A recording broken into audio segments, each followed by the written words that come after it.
नमस्कार, मैं हूं पूजा। बिहार न्यूज में आपका स्वागत है। आज है 10 फरवरी, दिन मंगलवार। खबरों की ओर बढ़ने से पहले एक नजर आज की सुर्खियों पर। नालंदा बना बिहार का इको टूरिज्म हॉटस्पॉट। 9 प्रमुख पर्यटन स्थलों पर पहुंचे 17 लाख पर्यटक। स्थानीय रोजगार और व्यवसाय को मिला बढ़ावा। बीपीएससी टीआरई 4 में नया नियम हुआ लागू। एक कैंडिडेट एक रिजल्ट नीति होगी प्रभावी। चयन प्रक्रिया में बढ़ेगी पारदर्शिता। बिहार में 47 कंपनियों के निवेश प्रस्तावों को मिली मंजूरी। 1000 करोड़ रुपए के निवेश प्रस्तावों को मिला पहला क्लियरेंस। स्वास्थ्य और औद्योगिक निवेश में आई तेजी। बिहार में एसएपी के 17,000 पदों पर भर्ती के लिए मिली मंजूरी। सीएपीएफ के पूर्व जवान भी हो सकेंगे शामिल। 642 करोड़ रुपए की बजट से होगा इसका वित्त पोषण। बिहार में बिजली चोरी पर अब एआई की रहेगी नजर। हाई प्रोबेबिलिटी अलर्ट से बढ़ी जांच की सटीकता। मानव हस्तक्षेप घटा और बढ़ी पारदर्शिता। भारत यूएस ट्रेड डील से भारतीय किसानों के नुकसान की जाने सच्चाई। कृषि और डेयरी क्षेत्र के हितों से नहीं हुआ है कोई समझौता। मुख्य फसलें अनाज, फल और डेयरी उत्पाद है पूरी तरह से सुरक्षित। आईसीसी ने भारत पाक मैच पर स्पष्ट किया रुख। बांग्लादेश को नहीं मिलेगा किसी तरह का दंड। पाकिस्तान की मांगों को आईसीसी ने किया खारिज। चलिए अब बढ़ते अब तक की 25 बड़ी खबरों की ओर विस्तार से। दिल्ली हाईकोर्ट में 152 पदों पर निकली भर्ती। दिल्ली हाईकोर्ट ने जूनियर जुडिशियल असिस्टेंट व रेस्टोरर यानी कि जेजेए 2026 भर्ती के लिए 152 पदों की घोषणा की है। आवेदन 4 फरवरी 2026 से शुरू होकर 23 फरवरी 2026 तक जारी रहेंगे। फीस जनरल ओबीसी ईडब्ल्यूएस के लिए 1500 और एससी एसटी पीडब्ल्यूबीडी के लिए 1300 रुपए है। पात्रता के लिए मान्यता प्राप्त विश्वविद्यालय से ग्रेजुएशन और कंप्यूटर पर अंग्रेजी टाइपिंग स्पीड 35 शब्द पर मिनट आवश्यक है। उम्र सीमा 18 से 32 साल है। एग्जाम में प्रीलिम्स और मेंस शामिल है। आवेदन दिल्ली हाईकोर्ट.nic.in पर जाकर रजिस्ट्रेशन, डॉक्यूमेंट अपलोड और फीस भुगतान के बाद किया जा सकता है। आज से 27 फरवरी तक चलेगा फाइलेरिया मुक्ति अभियान। बिहार सरकार के स्वास्थ्य विभाग द्वारा 10 से 27 फरवरी तक फाइलेरिया मुक्ति अभियान चलाया जा रहा है और इस अभियान के तहत सभी लोगों को डीईसी और एल्बेंडाजोल दवा घर घर जाकर स्वास्थ्य कर्मियों द्वारा दी जाएगी। नागरिकों से यह आग्रह है कि वे दवा जरूर खाएं क्योंकि दवा फाइलेरिया पर प्रभावी है और इससे बचाव भी संभव है। अधिक जानकारी के लिए लोग अपने नजदीकी स्वास्थ्य केंद्र या आशा कार्यकर्ता से संपर्क कर सकते हैं। यह अभियान पूरे राज्य में फाइलेरिया के संक्रमण को रोकने और स्वस्थ जीवन सुनिश्चित करने के उद्देश्य से आयोजित किया गया है। सभी दवा अवश्य लें। बिहार सरकार ने पेश किया तृतीय अनुपूरक बजट। बीते दिन बिहार वित्त मंत्री विजेंद्र प्रसाद ने 2025-26 के लिए 31 मार्च तक खर्च हेतु तृतीय अनुपूरक बजट में 12,165.43 करोड़ रुपए प्रस्तावित किए। इसमें वार्षिक स्कीम मद के लिए 9,586.39 करोड़ और स्थापना एवं प्रतिबद्ध व्यय मद के लिए 2,579.04 करोड़ रुपए शामिल है। केंद्र राज्य साझेदारी वाली योजनाओं में आंगनबाड़ी पोषण, राष्ट्रीय खाद्य सुरक्षा, समग्र शिक्षा, राष्ट्रीय ग्रामीण आजीविका मिशन और प्रधानमंत्री आवास योजना भी शामिल है। राज्य स्कीम में औद्योगिक प्रोत्साहन, ग्रामीण सड़क उन्नयन, मेडिकल कॉलेज, पंचायत भवन, सड़क पुल निर्माण, विद्युत, पुलिस भवन, जलापूर्ति, छात्रवृत्ति, खेल संरचना और सहकारी बैंकों के लिए राशि निर्धारित की गई है। बीपीएससी टीआरई 4 में नया नियम हुआ लागू। बिहार में बीपीएससी टीआरई 4 शिक्षक भर्ती में ऐतिहासिक बदलाव किया गया है। अब एक कैंडिडेट एक रिजल्ट नीति लागू होगी, यानी कि एक उम्मीदवार केवल एक ही कक्षा स्तर के लिए चयनित होगा। इससे पहले एक ही छात्र कई सूचियों में शामिल हो जाता था, जिससे सीटें खाली रह जाती थी। इस बदलाव से ज्यादातर बेरोजगार युवाओं को नौकरी का मौका मिलेगा और चयन प्रक्रिया में पारदर्शिता बढ़ेगी। टीआरई 4 के तहत लगभग 44,000 शिक्षक पद भरे जाएंगे, जिसमें प्राथमिक, माध्यमिक और उच्च माध्यमिक स्तर भी शामिल है। गणित, विज्ञान, अंग्रेजी और कॉमर्स पर विशेष ध्यान। इसके साथ ही 35% महिलाओं को आरक्षण और डोमिसाइल भी जारी रहेगा। अगर आप भी बीपीएससी टीआरई 4 की तैयारी कर रहे हैं तो लिखपढ़ ऐप पर आपके लिए फ्री मॉक पेपर्स और प्रीवियस ईयर क्वेश्चन पेपर्स उपलब्ध है। जनगणना के लिए राज्य और जिला स्तर पर नोडल अधिकारी होंगे नियुक्त। राज्य सरकार ने जनगणना 2027 की तैयारियां तेज कर दी है। मकानों की गणना 2 मई से 31 मई तक होगी। उससे पहले अन्य प्रक्रियाएं भी पूरी की जाएंगी। राज्य और जिला स्तर पर नोडल अधिकारी नियुक्त होंगे और मुख्य सचिव स्तर की समन्वय समिति नियमित समीक्षा करेगी। आम लोगों को स्वगणना का अवसर मिलेगा। मकानों की गणना में 33 प्रश्न पूछे जाएंगे। जिलेवार समन्वय समितियां, नोडल अधिकारी, जिला पदाधिकारी और तकनीकी सहायक नियुक्त होंगे। विशेष एवं प्रतिबंधित क्षेत्रों की सूची और मलिन बस्तियों की अद्यतन जानकारी उपलब्ध कराई जाएगी। जनगणना 2027 पूरी तरह से डिजिटल माध्यम से होगी। नालंदा बना बिहार का इको टूरिज्म हॉटस्पॉट। प्राचीन इतिहास और प्राकृतिक सुंदरता का संगम नालंदा बिहार का सबसे बड़ा इको टूरिज्म हॉटस्पॉट बन गया है।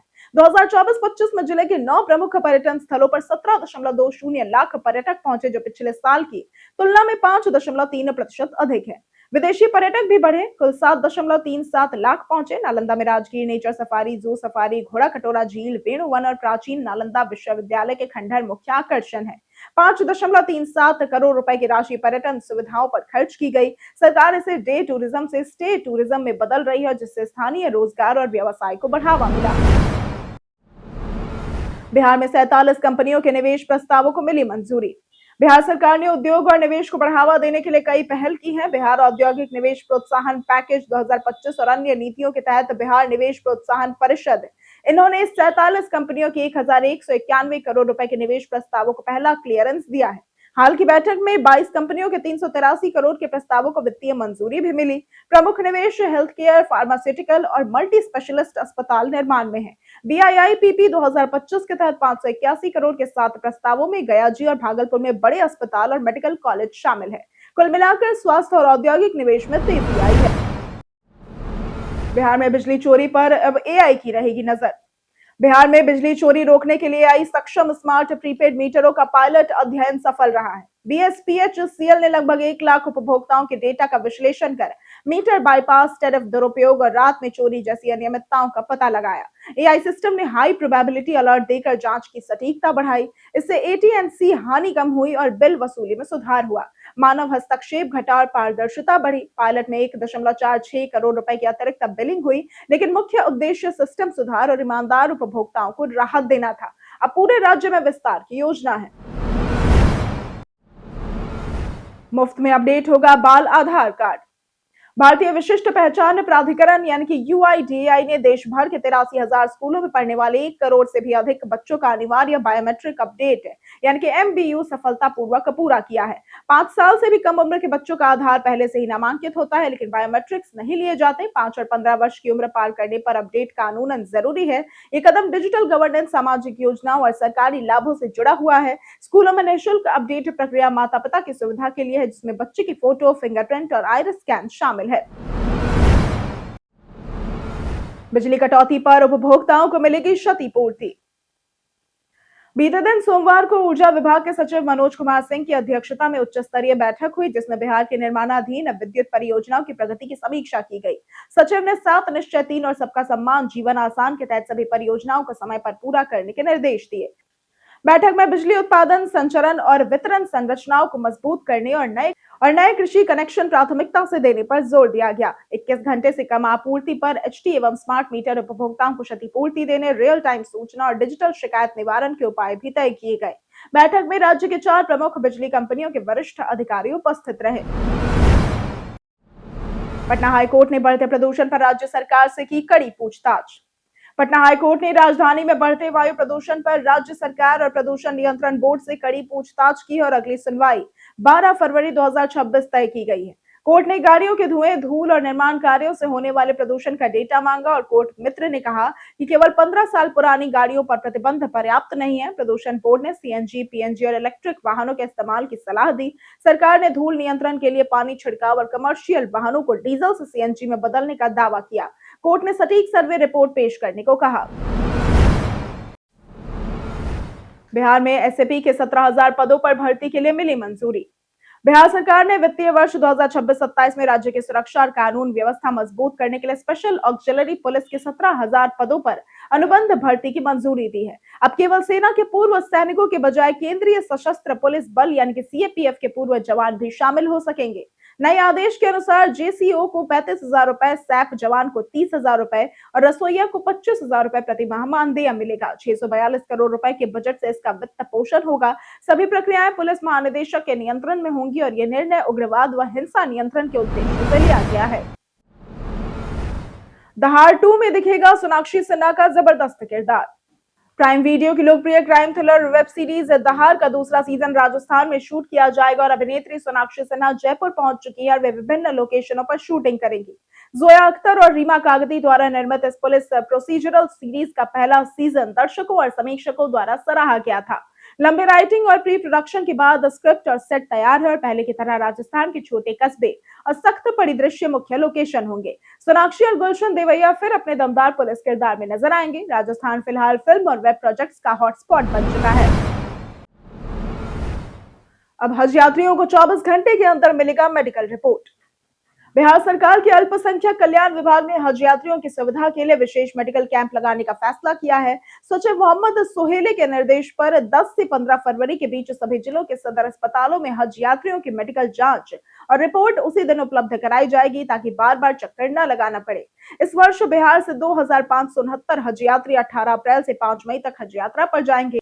इसके अलावा राज्य कोचिंग योजना के तहत अल्पसंख्यक समुदाय के योग्य अभ्यर्थियों से अधिकतम भागीदारी की अपील की गई है। सीमांचल वासियों को होली पर मिलेगी स्पेशल ट्रेनों की सुविधा। इस होली पर सीमांचल वासियों के लिए घर जाना आसान होगा क्योंकि एनएफ रेलवे ने किशनगंज समेत अन्य स्टेशनों से 5 जोड़ी स्पेशल ट्रेनें चलाने की घोषणा की है। लंबी दूरी की ये ट्रेनें 17, 19 और 21 फरवरी से शुरू होगी। नारंगी, गोरखपुर, कटिहार, अमृतसर, डिब्रूगढ़, जयनगर, न्यू जलपाईगुड़ी, मुजफ्फरपुर और किशनगंज लाल कुआं रूट पर ट्रेनें चलाई जाएंगी। इनमें यात्रा सुविधाएं बढ़ाने के लिए सप्ताह में विशेष दिन निर्धारित है। रेलवे ने बताया कि जरूरत पड़ने पर स्पेशल ट्रेनों की संख्या बढ़ाई जा सकती है। इससे सीमांचल और बंगाल के लोगों को यात्रा में काफी सुविधा मिलेगी। गयाजी में बीडीओ 50,000 रिश्वत लेते गिरफ्तार। बिहार में भ्रष्टाचार के खिलाफ निगरानी ब्यूरो की कार्रवाई लगातार जारी है। गयाजी प्रखंड में प्रखंड विकास पदाधिकारी राकेश कुमार को रिश्वत लेते रंगे हाथों गिरफ्तार किया गया। उन्होंने प्रखंड प्रमुख से एक काम का बिल पास करने के बदले 50,000 रुपए रिश्वत की मांग की थी। प्रखंड प्रमुख ने इसकी शिकायत निगरानी ब्यूरो में दर्ज कराई, जिसके बाद टीम ने जाल बिछाकर बीडीओ को पकड़ लिया। गिरफ्तारी के बाद निगरानी ब्यूरो की टीम राकेश कुमार से पूछताछ कर रही है और यह कार्रवाई भ्रष्ट अधिकारियों के खिलाफ सख्त संदेश के रूप में देखी जा रही है। जाने आज कैसा रहेगा बिहार के मौसम का मिजाज। बिहार में सर्दी धीरे धीरे कम हो रही है, लेकिन रात और सुबह ठंड का असर अभी भी बना हुआ है।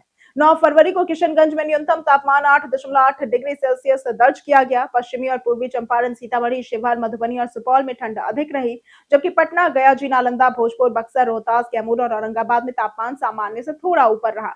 उत्तर बिहार के कुछ जिलों में घना कोहरा और कम विजिबिलिटी के चलते येलो अलर्ट भी जारी किया गया है। पटना में 13 फरवरी तक मौसम साफ रहेगा। न्यूनतम 14 से 15 डिग्री सेल्सियस और अधिकतम 25 से 27 डिग्री सेल्सियस के बीच रह सकता है। इमरजेंसी एसओएस बटन का जाने सही इस्तेमाल। इमरजेंसी एसओएस बटन एक इलेक्ट्रॉनिक सुरक्षा फीचर है जो खतरे या आपात स्थिति में तुरंत मदद पाने के लिए इस्तेमाल होता है। इसे दबाने पर पुलिस, एम्बुलेंस या फायर ब्रिगेड जैसी आपातकालीन सेवाओं को अलर्ट भेजा जाता है। स्मार्टफोन में यह फीचर सेटिंग्स में जाकर सेफ्टी एंड इमरजेंसी में मिलता है और आमतौर पर 3 बार पावर बटन दबाने या स्क्रीन पर टच और होल्ड करने से एक्टिव होता है। यह आपकी लोकेशन, मेडिकल इमरजेंसी या वीडियो रिकॉर्डिंग जैसी जानकारी भी साझा कर सकता है। नई कारों, स्मार्ट वॉच और फिटनेस बैंड में भी एसओएस बटन मौजूद होते हैं। विधानसभा में उठा गोपालगंज के 168 पाकिस्तानियों का मुद्दा। बिहार विधानसभा में गोपालगंज से बीजेपी विधायक मिथिलेश तिवारी ने 1990 से 2015 के बीच जिले में धार्मिक यात्रा के नाम पर आए 173 विदेशी नागरिकों का मामला उठाया, जिसमें अकेले पाकिस्तान के 168 लोग शामिल थे। उन्होंने सरकार से सवाल किया कि थावे भवानी मंदिर के अलावा कोई बड़ा धार्मिक या पर्यटन केंद्र नहीं होने के बावजूद इतने लोग क्यों आए थे। विधायक ने वीजा शर्तें, ठहरने की जगह, गतिविधियों की जांच की मांग की और संदिग्ध गतिविधियों की आशंका जताई। सरकार ने उच्च स्तरीय जांच रिपोर्ट मांगने का आश्वासन दिया, जिससे गोपालगंज में चर्चा तेज हो गई है। पंचायत प्रतिनिधियों को अब 60 दिनों में मिलेगा गन लाइसेंस। बिहार विधानसभा में गृह मंत्री सम्राट चौधरी ने पंचायत प्रतिनिधियों को हथियार लाइसेंस देने की प्रक्रिया में स्पष्ट समय सीमा तय करने की घोषणा की। नए दिशा निर्देशों के तहत 60 दिनों में लाइसेंस जारी किया जाएगा। वहीं सरकार ने यह स्पष्ट किया कि फिलहाल राज्य में नए जिले या फिर अनुमंडल नहीं बनेंगे। बजट सत्र में बीजेपी विधायक जीवेश मिश्रा ने उप मुख्यमंत्री पर तीखे सवाल उठाए। थाना भवनों की स्थिति, कर्मियों के आवास और महिला बैरक निर्माण में देरी पर नाराजगी जताई। सम्राट चौधरी ने जांच कराने और दोषियों के खिलाफ सख्त कार्रवाई करने का आश्वासन दिया। लैंड फॉर जॉब मामले में पेश हुए तेजस्वी यादव। राजद नेता तेजस्वी यादव सीबीआई द्वारा जांच किए जा रहे लैंड फॉर जॉब मामले में राउज एवेन्यू कोर्ट में पेश हुए और उन्होंने आरोपों से इनकार किया और कहा कि वे कोर्ट में इसका सामना करेंगे। यह मामला 2004 से 2009 के बीच लालू प्रसाद यादव के रेल मंत्री रहते हुए रेलवे में नौकरियों की बदली जमीन लेने से जुड़ा हुआ है। इस जांच में तेजस्वी और उनके माता पिता और परिवार के अन्य सदस्य भी शामिल है। सीबीआई और ईडी भ्रष्टाचार और आय से अधिक संपत्ति की जांच कर रही है। राजद ने आरोपों को राजनीतिक प्रेरित बताया है। मामला अभी जांच और कानूनी प्रक्रिया के अंदर है। आईसीसी ने भारत पाक मैच पर स्पष्ट किया रुख। आईसीसी ने टी20 वर्ल्ड कप 2026 को लेकर विवादित भारत पाक मैच में अपना रुख स्पष्ट कर दिया है। उसने कहा कि बांग्लादेश को किसी भी तरह का दंड नहीं मिलेगा और उसे निर्धारित रेवेन्यू हिस्सा मिलेगा, भले ही वो मौजूदा टूर्नामेंट से बाहर हो चुका हो। आईसीसी पाकिस्तान की मांगों जैसे कि भारत से द्विपक्षीय मैच, त्रिकोणीय सीरीज और बांग्लादेश दौरे को खारिज कर दिया। इस बैठक में पाकिस्तान ने भारत पाक मैच पर तत्काल निर्णय नहीं लिया, जबकि आईसीसी ने उसे अल्टीमेटम दिया। भारत पाक मैच से जुड़ा रेवेन्यू सबसे बड़ा है, इसलिए आईसीसी वित्तीय स्थिरता बनाए रखने के लिए अंतिम फैसला जल्द घोषित करेगा। कई कारणों से दर्ज है भारत के इतिहास में आज की तारीख। 2009 में प्रसिद्ध शास्त्रीय गायक पंडित भीमसेन जोशी को देश का सर्वोच्च नागरिक सम्मान भारत रत्न से सम्मानित किया गया। 1970 में कुमार विश्वास का जन्म हुआ। यह हिंदी मंच के एकमात्र ऐसे कवि जिनकी कविता भारत के प्राय सभी बड़ी मोबाइल ऑपरेटरों की कॉल करने वाले को सुनाई देने वाले ट्यून में शामिल है। 1935 में परमानंद श्रीवास्तव का जन्म हुआ। यह हिंदी के शीर्ष आलोचकों में गिने जाने वाले प्रतिष्ठित साहित्यकार थे। 1915 में आज ही की तारीख में सुरेंद्र कुमार श्रीवास्तव का जन्म हुआ। ये प्रसिद्ध लेखक थे। देश में बिना बैरियर वाला टोल सिस्टम हुआ शुरू। देश में हाईवे यात्राओं को तेज और सहज बनाने के लिए बिना बैरियर वाला टोल सिस्टम शुरू किया गया है। इस सिस्टम में हाई रेजोल्यूशन कैमरे, जीपीएस और ऑटोमेटेड नंबर प्लेट रिकॉग्निशन तकनीक का इस्तेमाल किया जाता है। वाहन बिना रुके गुजरेंगे और टोल अपने आप कट जाएगा और फास्टैग न होने, कम बैलेंस या फिर ब्लैकलिस्टेड होने पर वाहन डिफॉल्टर के रूप में दर्ज होगा और ई चालान भी जारी होगा। 360 डिग्री रडार और लिडार कैमरे हर वाहन की रिकॉर्डिंग करेंगे और ये तकनीक सफर को डिजिटल और स्मूथ बनाएगी। सूरत, गुजरात में पहला ऐसा टोल प्लाजा लागू हुआ है। नीट यूजी 2026 के रजिस्ट्रेशन में आधार ई-केवाईसी अनिवार्य। नीट यूजी 2026 के लिए ऑनलाइन रजिस्ट्रेशन शुरू हो गया है। इच्छुक छात्र 8 मार्च 2026 तक neet.nta.nic.in पर आवेदन कर सकते हैं। इस साल एनटीए ने पंजीकरण प्रक्रिया में बदलाव किया है। आधार ई-केवाईसी अब अनिवार्य है और आवेदन के दौरान छात्रों को लाइव फोटो अपलोड करनी होगी, जिसमें चेहरे का 80% हिस्सा दिखना जरूरी है। पात्रता के लिए छात्र ने 12वीं में पीसीबी विषय पास किए होने चाहिए और न्यूनतम आयु 17 वर्ष है। आवेदन प्रक्रिया में रजिस्ट्रेशन फॉर्म भरना, लाइव फोटो अपलोड करना, शुल्क भुगतान और प्रिंट आउट सुरक्षित रखना शामिल है। अगर आप भी नीट यूजीसी 2026 की तैयारी कर रहे हैं तो लिख पर ऐप पर आपके लिए फ्री मॉक पेपर्स और प्रीवियस ईयर क्वेश्चन पेपर्स उपलब्ध है। हम प्रतिदिन आपसे 5 ऐसे जरूरी सवाल और उसके जवाब बताएंगे जो कि बीपीएससी, बिहार पुलिस, दारोगा समेत एसएससी जैसे अन्य प्रतियोगी परीक्षाओं में काम आएंगे। सवाल इतिहास, बिहार स्पेशल, विज्ञान, करंट अफेयर्स और भूगोल से रहेंगे। पूछे गए 5 सवालों में आपने कितना सही उत्तर दिया, ये हमें कमेंट करके जरूर बताएं। हमारा पहला सवाल है, इनमें से कौन सा पक्षी बिहार का राजकीय पक्षी है? ए कबूतर, बी तोता, सी गौरैया या फिर डी चील? इसका सही जवाब है सी गौरैया। हमारा दूसरा सवाल है, बिहार प्रांतीय किसान सभा का गठन किस वर्ष हुआ था? ए 1929, बी 1926, सी 1930 या फिर डी 1925? इसका सही जवाब है ए 1929। हमारा तीसरा सवाल है, बिहार से ज्ञानपीठ पुरस्कार जीतने वाले पहले व्यक्ति कौन थे? ए चंद्रेश्वर प्रसाद ठाकुर, बी अशोक कुमार, सी रामधारी सिंह दिनकर या फिर डी तपन सिन्हा? इसका सही जवाब है सी रामधारी सिंह दिनकर। हमारा चौथा सवाल है, बिहार विधानसभा किस वर्ष में अस्तित्व में आई? ए 1969, बी 1952, सी 1947 या फिर डी 1937? इसका सही जवाब है डी 1937। हमारा 5वां सवाल है, नालंदा महाविहार पुरातात्विक स्थल को यूनेस्को की विश्व धरोहर सूची में सांस्कृतिक श्रेणी किस वर्ष में शामिल किया गया था? ए 2012, बी 2016, सी 2020 या फिर डी 2003? इसका सही जवाब है बी 2016। बीते दिन हमारे द्वारा पूछे गए सवाल का जवाब आप लोगों में से बहुत लोगों ने हमारे कमेंट सेक्शन में लिख कर दिया है। जिन्होंने हमारे द्वारा पूछे गए सवाल का जवाब दिया है उनके नाम है राम बाबू दास, सलीम अंसारी, संजय गिरी, रंजय तिवारी, राजेश मांझी, गीता सिन्हा, संजीव कुमार, चंदन कुमार, अनवर करीम खान, पंचानन सिंह, रवि मोहन वर्मा, रेखा कुमारी, संजीव कुमार, संतोष तिवारी, रंजीत मिश्रा, विजय घायल, सचिन कुमार, अब्दुल मन्नान, कृष्णा प्रसाद, राजीव कुमार, सुमन कुमार, रोहित कुमार, श्याम बाबू, राजेंद्र प्रसाद और जितेंद्र ठाकुर। इसी के साथ बढ़ते हैं आज के सवाल की ओर। आज का सवाल है, आपको क्या लगता है टीवी न्यूज और सोशल मीडिया के न्यूज में क्या फर्क है? आप अपना जवाब हमें हमारे कमेंट सेक्शन में लिखकर जरूर बताएं। आज के लिए सिर्फ इतना ही। बिहार की तमाम खबरों के साथ बने रहने के लिए देखते रहें बिहारी न्यूज। और साथ ही अगर आप यूट्यूब चैनल पर देख रहे हैं तो चैनल को सब्सक्राइब करें और अगर आप फेसबुक पेज पर देख रहे हैं तो लाइक और फॉलो जरूर करें।